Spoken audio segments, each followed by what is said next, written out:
I was very fortunate to have heard Lionel Hampton's music at a very young age. One of the first memories that I had was one seeing him live in New Orleans, actually at the Orpheum Theater. It was with his big band, and they were playing a show there. Another time that I saw him was on television, on this Disney Channel of all things, and I love telling this story because anyone that knows anything about the Disney Channel today, this story is not believable. And most don't believe it, but there was a show called Big Bands at Disneyland. And what they would do is for an hour, they would broadcast different bands, I guess you could call them. Some of them were ghost bands, but the bands of the big band era, like Count Basie, Woody Herman, Cab Calloway. And there was 1 hour where Lionel Hampton's band played. And they interviewed him for a bit, and it was an hour-long show. It would come on Thursdays, 7 o'clock Central Time, and then they would rerun it after that, various parts, like Saturday afternoon, various times of the day. And so I was able to hear his music quite a bit, and I was then fortunate in later years to actually play with Lionel Hampton in New Orleans. The first time was at a show at a club called Charlie B's, which is no longer around. I was hired as the pickup rhythm section to play behind Lionel Hampton. Now, the second time, though, was more of a learning experience, actually, because this was a big band gig, and I got a phone call saying, yes, we'd like for you to play with this band behind Lionel Hampton. Great! So then I get a second phone call, and it says, well, yeah, I just wanted to let you know you're going to share the drum chair with Shannon Powell, who's a wonderful drummer from New Orleans that I've known and have also worked with for many years. And I said, oh, that's fine. And so I get to the rehearsal, and then I start to sense what was going on. And what was going on was that some of the old guys weren't really comfortable with this youngster playing this music. And so, mind you, to be fair, they're not totally at fault either. But anyway, I get there, and so, you know, I remember one of the tunes they rehearsed. It was this tune, and I want to say Wallace Davenport was on the gig. But and he says, all right, we're going to do the Past 60 Blues. All right, Shannon, you know how it go. And so it was like a very subtle, sort of old guys pulling rank, as they like to, as one can say. And so then we rehearsed, you know, we switched off. I played a tune, Shannon played a tune, and so I played a tune. And you know, Lionel Hampton he was really slow by this point. And then I guess he turns to me and says, Jason, you sure have improved since the last time I've heard you. And I'm thinking, well, I would hope so, because the first time I played him, and I was, 15 or 16, like very young. So by this point, it's maybe 4 or 5 years later. So, I mean, and the gig was okay. But it wasn't until a few years, it wasn't until I started to actually play the vibes, because drums was really my first instrument, and it was around the year 2000 that I started to, well, I had a set, let me go back. I got a set of vibes when I was in high school, but my practicing was very inconsistent, to be honest. Sometimes I would, sometimes I wouldn't, but it wasn't until 2000 that I started to get really serious and start to do shows. I couldn't really play, but it was still important to play shows and try to develop. And it was around that time that I really started to investigate Lionel Hampton's music. I started to really get the recordings and really study how he was playing. And not only did what he was playing capture me, but it was how he was playing it. It was that rhythm and that groove. And he was a drummer first, so I could relate to that. And I thought, man, I gotta really emulate this. And so I'll never forget when I was to do a demo, a recording session, but it was just a demo. It was to record some things, not to be released, but just as a demo.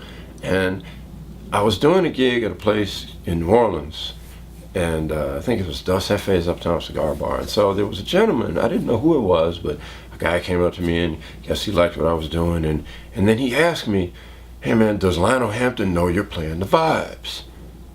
I said, I really don't, probably not, but I don't know. And he says, you know, you ought to try to play for him.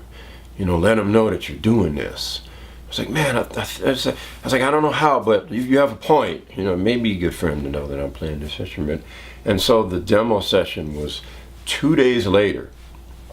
And so we recorded just 8 tunes, and I was leaving the session when I called my parents' house just to check in on and say hey, whatever. And then in the conversation, my mother tells me, oh yeah, I just want to let you know, I don't know if you know, but Lionel Hampton passed away. I was like, oh man, you know, and hearing that, I think, gave me resolve to really be serious about that instrument, because that was a legend and contributor to the music who was gone, who was no longer with us. And my thought was, you know, someone really needs to carry that on. Someone needs to sort of keep this tradition going and to keep his music alive. And so I had this resolve that I was going to, I mean, which I was playing anyway, but it gave me a certain resolve, a reason, a deeper reason to play rather than just wanting to create music. And it was some years later, about I think maybe 5 or so years later, that I received a phone call from a gentleman named Tim Francis, and he was the head of the Lionel Hampton estate. And Lionel Hampton had a lot of connections with New Orleans, and so he was good friends with Tim's father, Norman Francis, who was president of Xavier University. And so I think he was in charge of the estate at first, and then Tim Francis was taking over. So Tim calls me and says, yes, we're doing a 100th centennial celebration for the birth date of Lionel Hampton, and the Lionel Hampton Band is going to come to town, and I'd like for you to play vibes with them. And when he said that, my first reaction was to internally freak out, because I'm thinking to myself, do you know what you're asking me to do? Having to play vibes with the band that Lionel Hampton actually once led? I mean, those are some big shoes to fill, so I'm kind of freaking out a little. I mean, I was trying to stay calm on the phone, but musically I'm getting real nervous. And I mean, he's making it sound like I'm just doing some little show around the corner or something. So, and I said, yes, I'd like to do that, while sort of, you know, being honored, but also quite a bit nervous, musically nervous, you know. So, and so I was like, all right, let me so I made sure to practice on some Hamp, you know, got the record of Flying Home and worked on Hamp solo and some other things, and trying to really get into Hamp's language and his rhythm too. And so the day comes and the band arrives, you know, I say, meet everybody, say hello to everybody. And so I remember the rehearsal, the first tune that we rehearsed was Midnight Sun, which is a tune that, it was a tune that I had been playing. Fortunately, I had this little arrangement I had of it, so I'd been playing a lot, so I was comfortable with it. But there was a part of me that was still a little nervous. It's because it's the first time playing with the band, and so I played the tune and was soloing on it and was trying to bring in my own ideas with a mix of Lionel with Hamps and so forth. And so after the rehearsal's done, all of a sudden the guys in the band, they're all happy, and the drummer's like, man, we got to get you to play with the band, man. Man, you're the guy to play with the band. I'm like, okay, you sure? That's great, okay. And so afterwards it was decided by the estate that I would be the one to fill that chair. It's a very big one. But I think that the band was probably surprised that I was really trying to represent that language, because you don't necessarily have to just sort of play whatever over the music, and you don't have to just stick straight to the script either. You can bring Lionel Hampton's spirit and groove, but you can bring in your own ideas as well. And so at that point it was decided that I would fill the chair.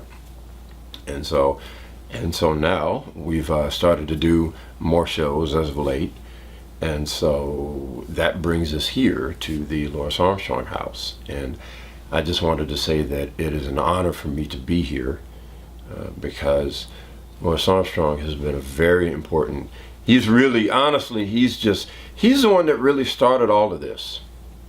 I mean, he's the one that really started it. I read a statement from trumpeter Nicholas Payton, where he talks about, you know, man, Louis Armstrong, he changed the quarter note, just that pulse, you know. You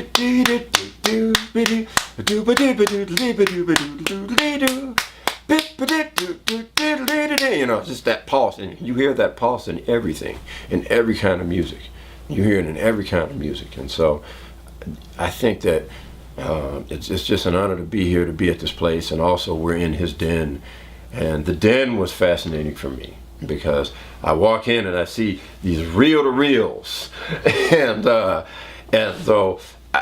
so reel-to-reels, for those who don't know, that's like the round sort of tape that you'd put on a machine and play. And that was fascinating for me because my family had a reel-to-reel machine, and I have the collection of these old reels of various high school recitals and performances and things, and I won't say who, but you can sort of draw your own conclusion. So it was great to see that Armstrong had recorded things and would practice to music and would play that, and it was great to see his creative process, because he's someone that is the foundation of music in America. So that's one. And another reason that it's great to be here as part of the Lionel Hampton Big Band is that both of those gentlemen were all about mentorship and passing the music on.